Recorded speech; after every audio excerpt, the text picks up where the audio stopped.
కేవలం రాజకీయంగా ఎదుగుతున్నాను అని ఒకే ఒక కారణంతో దొంగ కేసులు బనాయించారు. 16 నెలలు జైల్లో పెట్టారు. కానీ ఏమైంది? బయటికి రాలా? ముఖ్యమంత్రి కాలా?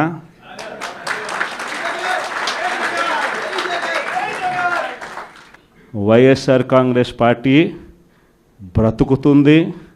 వైఎస్ఆర్ కాంగ్రెస్ పార్టీ ఈ రాష్ట్రాన్ని ఏలుతుంది అని కూడా ఈ సందర్భంగా చెప్తాము.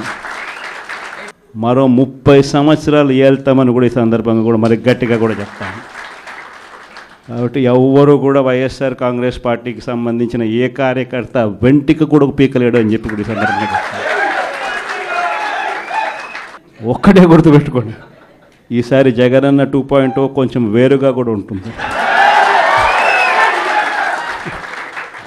ఈసారి జగనన్న 2.0 కార్యకర్త కోసం ఎలా పనిచేస్తుందో కూడా చూపిస్తుంది. ప్రజలు ఇంకా 1.0 నుంచే కోలుకోలేకపోతున్నారు స్వామి. ఎంతమంది దళితులు చంపారండి, ఎంతమంది బడుగు బలహీన వర్గాలు చంపారు, ఎంతమంది మైనారిటీ సోదరులు చంపారు గత ప్రభుత్వంలో. ఇక్కడున్న నాయకులందరిపైన కేసులు పెట్టారు. ప్రజలకి స్వేచ్ఛ ఎక్కడుండేది గత ప్రభుత్వంలో? మేము బయటికి రావాలనుకుంటే మా గేట్లకే తాడు కట్టారు కదా అన్నాడు. నా పైన 23 కేసులు పెట్టారు, అటెంప్ట్ మర్డర్ కేసు పెట్టారు, ఎస్టీ కేసు పెట్టారు. శాశ్వత భూ హక్కు చట్టం అని తీసుకొచ్చి ప్రజల భూముల్ని కాజేయడానికి ప్రయత్నించారు. ప్రజలు మర్చిపోయారనుకుంటున్నారా? ఆయన ఎవరు మర్చిపోలేదు. ఎన్నికల ముందర కూడా నా ఎంట్రీగా ఎవరు పీకలేరన్నారు. ఏమైంది? ప్రజలు ఎన్ని ఎంట్రీలు పీకారు చెప్పండి. No, I am following the due process of the law. If I don't follow the due process of the law, tomorrow you will question me saying that this is vindictive politics. Madam is here. Immediately what you will say, you are vindictive in nature. I have to follow the due process of the law. See, together, Bharatiya Janata Party, Telugu Desam Party, Jansena Party, together, we spoke about illegal liquor, we spoke about illegal stand, we spoke about land mafia, and inquiries are going on. Liquor inquiries are going on. So let the process get completed. It will be followed by action, because it is a promise we have made to the people. In almost 90 meetings I spoke about my red book, sir. I showed my red book. People have endorsed my red book. Red book lo any chapter lo ayindi sir?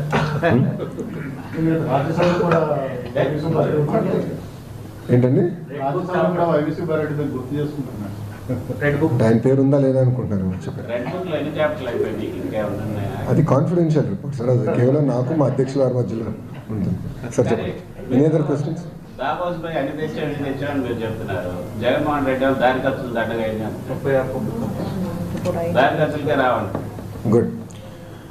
ఇప్పుడు నేను సూటిగా గౌరవ మాజీ ముఖ్యమంత్రి గారిని, Pulivendula MLA గారిని ప్రశ్నిస్తున్నాను. 5 సంవత్సరాల్లో మీరు తీసుకొచ్చిన పెట్టుబడులు ఎన్ని గ్రౌండ్ అయినాయి? మేము 8 నెలల్లో తీసుకొచ్చిన పెట్టుబడులు ఏంటి? చర్చకి నేను సిద్ధం, ఆయన సిద్ధమా? మళ్ళీ కోడిగుడ్డుని పంపిస్తాడు. మాకు కోడిగుడ్లు వద్దు, మాకు ఆమ్లెట్లు వద్దు, డైరెక్ట్గా ఆయన రమ్మనండి, ఐఎమ్ రెడీ టు టాక్. నేను ఎక్స్ప్లెయిన్ చేస్తాను. ఇప్పుడు ఆర్సిలర్ మిత్తల్ ప్రాజెక్ట్ నేను 2019లో కలిసా ఆదిత్య మిత్తల్ని. 2019లో డావోస్లో టీసీఎస్ వాళ్ళ బూత్ బయట కలిసి ఆనాడు చెప్పి ఆంధ్ర రాష్ట్రానికి రాండి అని. మీరు ఆదిత్యని కూడా అడిగాను చెప్తాను. అప్పటి నుంచి ఐ మెయింటైన్ దట్ రిలేషన్షిప్ అండి. 5 years I maintain that relationship.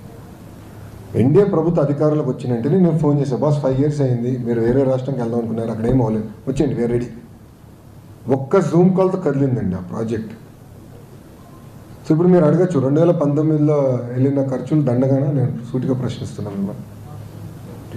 Andhra రాష్ట్రాన్ని నేను ప్రమోట్ చేయాలండి. ఇప్పుడు అక్కడ పారిశ్రామికవేత్తలందరూ నన్ను ఏమడుగుతున్నారు, మీరు గ్యారంటీ ఇస్తారా జగన్మోహన్ రెడ్డి అనే వ్యక్తి మళ్ళీ గెలవడా అని?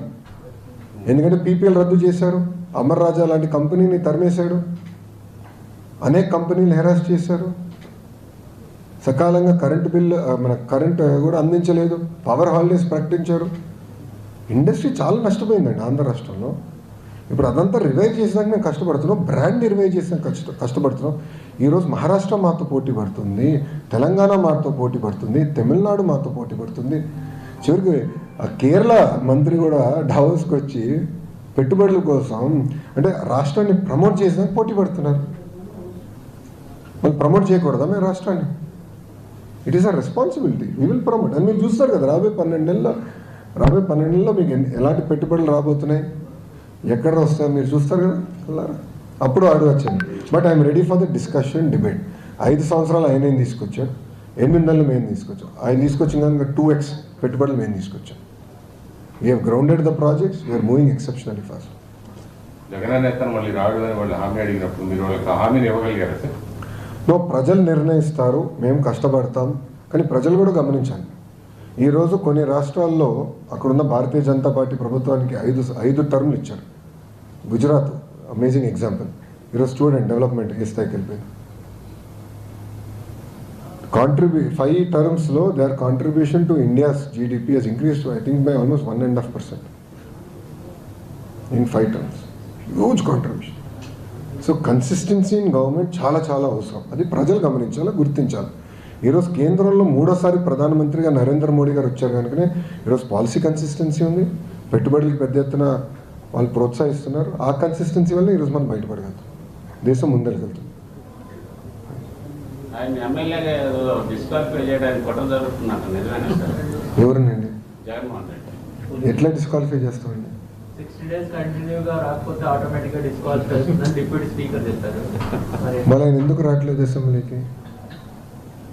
గుర్తించట్లేదు సార్. ఆయన రావాలి కదా. ప్రజలు గుర్తించకపోతే నేనేం చేయాలి స్వామి? ఆయన గుర్తించట్లేదు. కొంతమందికి ఇది చేసాము, ఇది చేసాము. But is duty bound to come. కనీసం పులివెందల సమస్యల గురించైనా మాట్లాడాలి కదా. ప్రతిపక్ష నేతగా మీరు గుర్తిస్తే ప్రజలు గుర్తించకపోతే నేనేం చేయాలండి?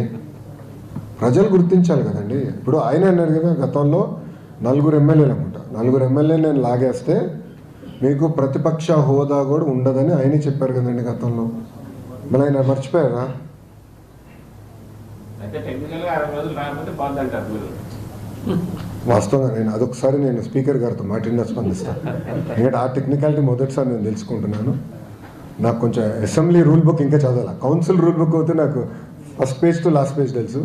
అసెంబ్లీ రూల్ బుక్ చదవాలి. నేను ఒకసారి స్పీకర్ గారితో మాట్లాడినా వాళ్ళు రెస్పాండ్ అన్నారు సబ్జెక్ట్. సార్ మీ పార్టీకి పార్టీ క్యాడర్కి ఆస్పిరేషన్స్ మధ్య సింక్రనైజ్ కావట్లేదు, అందులో కొద్దిగా క్యాడర్లో అసంతృప్తి ఉందన్న ఒక వార్తలు వస్తుంది. దాన్ని మీరేమంటారు? దాన్ని ఎట్లా మీరు ఆస్పిరేషన్ ఫుల్ఫిల్ చేస్తారు? సార్ మీరు చూస్తే గెలిచిన రోజు దగ్గర నుంచి నేను కార్యకర్తల్ని కలుస్తున్నాను. ప్రజా దర్బార్ ద్వారా కార్యకర్తలు నేను కలుస్తున్నాను. సెకండ్ లెవెల్ లీడర్స్ని 1-on-1 నేను కలుస్తున్నాను. అంతేకాకుండా నేను జిల్లాలకు వెళ్ళినప్పుడు తప్పనిసరిగా ఒకసారి ఉత్తమ కార్యకర్తలను కలుస్తున్నా. పార్టీ అక్కడ నియోజకవర్గంలో జనరల్ బాడీ మీటింగ్ పెట్టుకుంటున్నా. వాళ్ళ ఇష్యూస్ నేను తెలుసుకుంటున్నా. ఈరోజు మీరు చూస్తే నీతి సంఘ ఎన్నికలు పూర్తయినాయి. స్టేట్లో కొన్ని నామినేట్ పోస్టులు పరిచేసి మిగతా పోస్టులన్నీ కూడా ఈ నెలాఖరికల్లా we want to finish, including AMC కానివ్వండి, దేవాదాయ శాఖకు సంబంధించిన పోస్టులు కానీ అన్నీ మేము భర్తీ చేస్తాం. దాని తర్వాత మిగిలిన ఎవరిని ఉంటే కూడా వాళ్ళకి గుర్తిస్తాం. వాళ్ళని క్యారీ చేసే బాధ్యత మా తెలుగుదేశం పార్టీ తీసుకుంటాం. దాంట్లో ఎలాంటి సందేహం లేదు.